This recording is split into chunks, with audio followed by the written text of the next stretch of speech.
Venezuela کے صدر Nicolas میڈورو کی فیڈرل کورٹ مینہٹن میں پیشی، عدالت نے وینیزویلا کے صدر پر فرد جرم عائد کر دی۔ میڈورو کا صحت جرم سے انکار، عدالت نے کہا کہ ایماندار آدمی ہوں، مجھے گھر سے اغوا کیا گیا، اب بھی وینیزویلا کا صدر ہوں۔ وکیل میڈورو نے کہا کہ میرے موکل کا فوجی طاقت سے اغوا غیر قانونی ہے۔ عدالت نے میڈورو کو دوبارہ بروکلین حراستی مرکز بھیج دیا۔ وینیزویلا کی صورتحال پر اقوام متحدہ کی سلامتی کونسل کا ہنگامی اجلاس، سیکریٹری جنرل اینٹونیو گوتریس نے بیان میں کہا کہ امریکی فوجی کارروائی میں عالمی قوانین کی پاسداری نہیں کی گئی۔ وینیزویلا کے صدر اور ان کی اہلیہ امریکی تحویل میں ہیں، جس سے وینیزویلا میں عدم استحکام پھیلنے اور خطے پر اثرات مرتب ہونے کا خدشہ ہے۔ امریکی مندوب نے کہا کہ ہم نے وینیزویلا میں شفاف انتخابات کا مطالبہ کیا جو پورا نہیں ہوا۔ سوئٹزرلینڈ کا وینیزویلا کے صدر کے اثاثے منجمد کرنے کا اعلان۔ وینیزویلا پر کنٹرول کے بعد ٹرمپ نے میکسیکو، کولمبیا اور کیوبا کو بھی دھمکی دے دی۔ کہا کہ وینیزویلا نے درست رویہ اختیار نہ کیا تو امریکہ دوسرا حملہ بھی کرے گا۔ ایئر فورس ون میں صحافیوں سے گفتگو کرتے ہوئے صدر ٹرمپ نے کہا کہ امریکہ کو وینیزویلا میں تیل اور دیگر وسائل تک مکمل رسائی حاصل ہونی چاہیے۔ امریکی صدر نے کہا کہ کیوبا کی حکومت جلد خود ہی گرنے والی ہے۔ شاید فوجی مداخلت کی ضرورت نہ پڑے کیونکہ کیوبا کی آمدنی وینیزویلا سے آتی تھی اور اب انہیں وہ نہیں ملے گی۔ ڈونلڈ ٹرمپ نے ایران کو بھی خبردار کیا ہے کہ اگر احتجاجی مظاہروں کے دوران مزید مظاہرین ہلاک ہوئے تو امریکہ اس پر زوردار حملہ کر سکتا ہے۔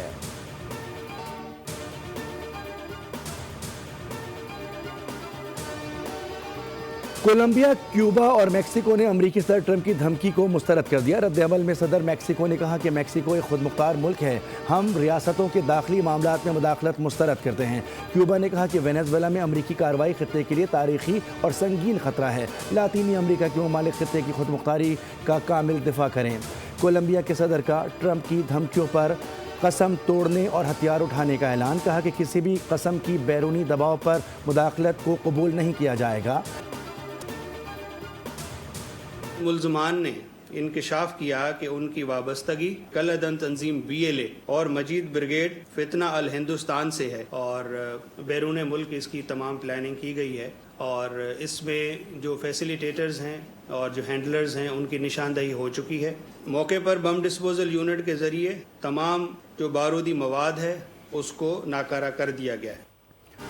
کراچی ایک بار پھر بڑی تباہی سے بچ گیا، دہشت گردی کا بڑا منصوبہ ناکام، انٹیلیجنس اور قانون نافذ کرنے والے اداروں کی کامیاب کارروائی، بارود سے لدا مزدہ ٹرک اور 2000 کلو گرام سے زائد بارود مواد برآمد، 3 دہشت گردوں کو گرفتار کر لیا گیا۔ ایڈیشنل IG CTD اور DIG کی پریس کانفرنس، بتایا کہ کراچی سے 40 کلومیٹر فاصلے پر دہشت گرد بارودی مواد تیار کر رہے تھے۔ دہشت گرد کراچی میں سویلین اہداف کو نشانہ بنانا چاہتے تھے۔ ابتدائی تحقیقات میں دھماکہ خیز مواد افغانستان سے لایا گیا تھا۔ گرفتار دہشت گرد کی نشاندہی پر کراچی کے 6 مقامات پر چھاپے مارے گئے۔ دہشت گرد نیٹ ورک کے تانے بانے مجید بریگیڈ اور بشیر زیب سے ملتے ہیں۔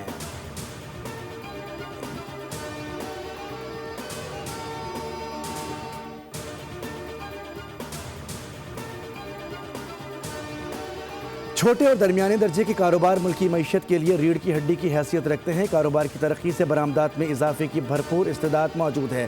وزیر اعظم کی زیر صدارت سمیڈا کے بزنس پلان سے متعلق اجلاس، چھوٹے اور درمیانے درجے کے کاروبار کے فروغ کے لیے روڈ میپ پیش کیا گیا۔ وزیر اعظم نے کاروباری افراد کو آسان شرائط پر قرضے دینے کے لیے اقدامات تیز کرنے کی ہدایت دی۔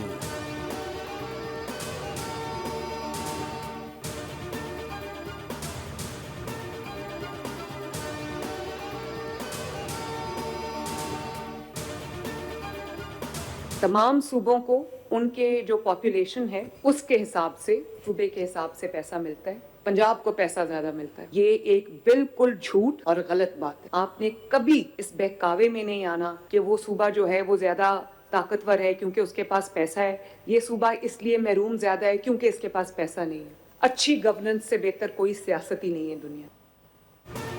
پنجاب کو زیادہ پیسہ ملنے کا جھوٹ بولا جاتا ہے۔ پیسہ ہر صوبے کے پاس ہے، صرف کام کرنے کی نیت اور ارادے کی کمی ہے۔ تمام صوبوں کو آبادی کے حساب سے پیسے ملتے ہیں۔ عوام کے ٹیکس کا پیسہ عوام پر خرچ کیا جا رہا ہے۔ وزیر اعلیٰ پنجاب مریم نواز کا نیشنل ورکشاپ بلوچستان کے شرکا سے خطاب، کہا کہ بلوچستان کے طلبہ ہمارے مہمان ہیں، آپ پاکستان کا جھنڈا اٹھانے والے لوگ ہیں۔ پنجاب میں پہلی بار کوئی خاتون وزیر اعلیٰ بنی ہے، جو مثال ہے کہ خواتین کہیں بھی پہنچ سکتی ہیں۔ 5 سال میں 5 لاکھ خاندانوں کو گھر بنا کر دیں گے۔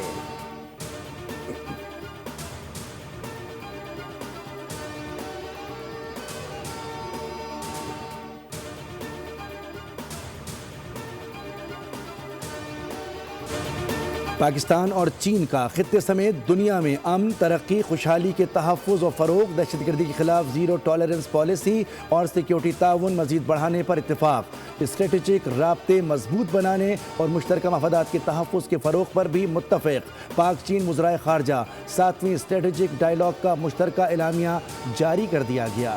فریقین کا بنیادی مفادات سے متعلق امور پر غیر متزلزل حمایت کا اعادہ۔ اعلامیے کے مطابق دونوں ممالک کے درمیان تجارت اور سرمایہ کاری، عوامی اور ثقافتی تبادلوں میں تعاون گہرا کیا جائے گا۔ پاکستان نے اپنے مالیاتی شعبوں کے لیے چین کی حمایت کو سراہا۔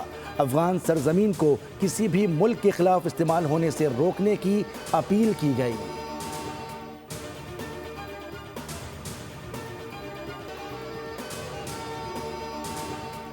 وزیراعظم شہباز شریف کا بنگلہ دیش کے ہائی کمیشن کا دورہ، بنگلہ دیشی ناظم الامور سے سابق وزیر اعظم خالدہ ضیاء کے انتقال پر تعزیت کی، کہا کہ بیگم ضیاء کو پاکستانی عوام مخلص دوست اور خیرخواہ کے طور پر یاد کرتے ہیں۔ انہوں نے ایک لازوال اور متاثر کن میراث چھوڑی ہے۔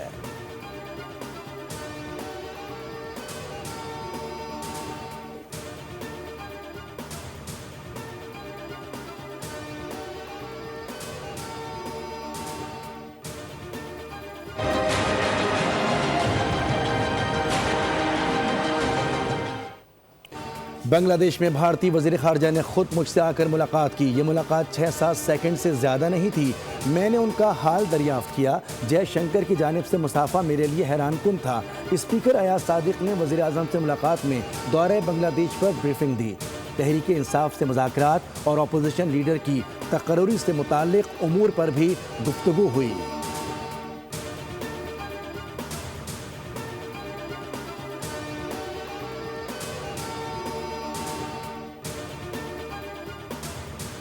لاہور کی نجی یونیورسٹی میں چند روز کے دوران خودکشی کا دوسرا واقعہ، طالبہ نے چھت سے چھلانگ لگا دی۔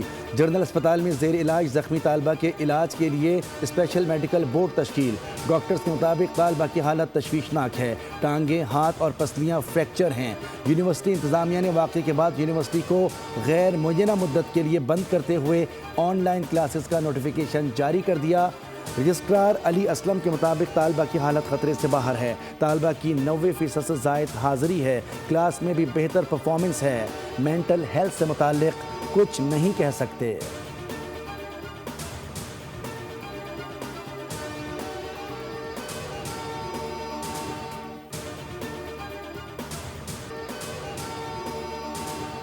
کراچی کے سول اسپتال سے 3 ماہ کا بچہ اغوا، پولیس نے اسپتال کی CCTV فوٹیج بھی حاصل کر لی۔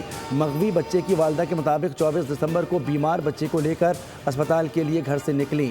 پولیس کے مطابق CCTV فوٹیج میں خاتون کو ایک مرد کے ساتھ بچے کو شعبہ امراض اطفال سے باہر لے جاتے دیکھا جا سکتا ہے۔ واقعے کا مقدمہ تھانہ عیدگاہ میں درج، پولیس نے ملزمان کی تلاش شروع کر دی۔ ملک کے بالائی علاقوں میں بدستور سردی کی شدت اور سردی کی لپیٹ میں ہیں، جھیلیں جم گئیں، برف باری کے باعث پہاڑ سفید ہو گئے۔ آزاد کشمیر، خیبر پختونخوا اور گلگت بلتستان کے سیاحتی مقامات کی رونقیں بڑھ گئیں۔ ملکہ کوہستان مری میں برف باری کے بعد جب دھوپ نکلی تو نظارے اور بھی دل فریب ہو گئے۔ کراچی میں سردی کی شدت میں اضافہ متوقع، ہفتے اور اتوار کو پارہ 9 ڈگری تک گرنے کا امکان ہے۔ ترجمان محکمہ موسمیات انجم نذیر زیغم کے مطابق سائبیرین ہوائیں فعال ہونے سے سردی میں مزید اضافہ متوقع ہے۔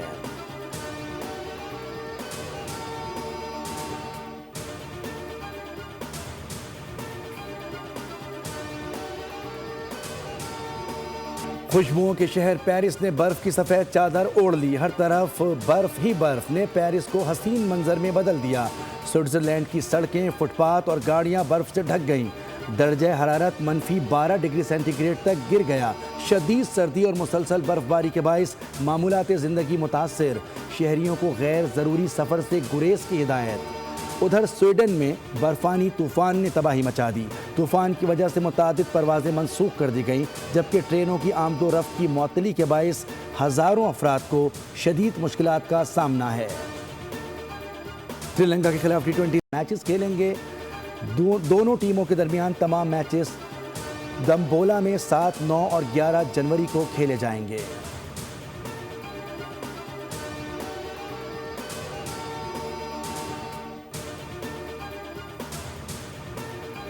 تین ملکی انڈر 19 کرکٹ سیریز کا فائنل آج کھیلا جائے گا، جس میں پاکستان اور زمبابوے کی ٹیمیں ایکشن میں ہوں گی۔ میچ پاکستانی وقت کے مطابق دوپہر 12:30 پر شروع ہوگا۔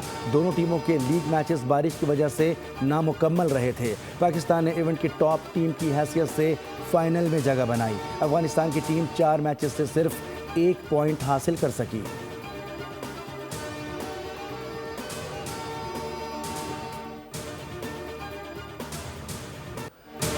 ایشیز سیریز کا آخری ٹیسٹ دوسرے دن 3 وکٹوں پر 211 رن سے آغاز کرنے والی انگلینڈ کی ٹیم پہلی اننگز میں 384 رنز بنا کر آؤٹ ہو گئی۔ جو روٹ 160 اور ہیری بروک 84 رنز بنا کر نمایاں رہے۔ سڈنی میں دوسرے روز کھیل کے اختتام تک آسٹریلیا نے 2 وکٹوں پر 166 رنز بنا لیے۔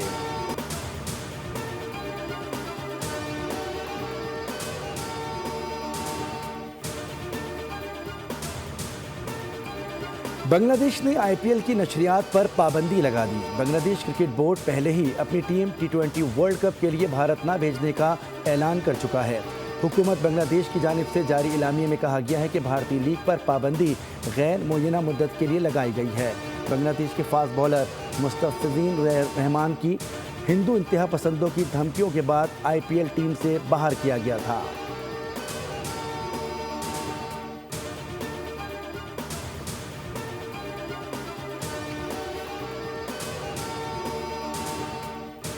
اور شاہد آفریدی نے بنگلہ دیش کرکٹ بورڈ کے بھارت ٹیم نہ بھیجنے کے فیصلے کی حمایت کر دی۔ کہا کہ ICC کا انڈیا کے حق میں جھکاؤ نمایاں طور پر نظر آتا ہے۔ حالانکہ یہ ادارہ صرف ایک ملک کے لیے نہیں بلکہ تمام ممبر ممالک کے لیے بنایا گیا ہے۔ ICC انڈین کرکٹ کونسل نہیں بلکہ انٹرنیشنل کرکٹ کونسل ہے۔ ICC پر اب یہ ذمہ داری عائد ہوتی ہے کہ وہ بنگلہ دیش کے میچز کسی دوسرے مقام پر منتقل کرے۔ سبسکرائب کریں اور بیل دبائیں تاکہ کوئی خبر رہ نہ جائے۔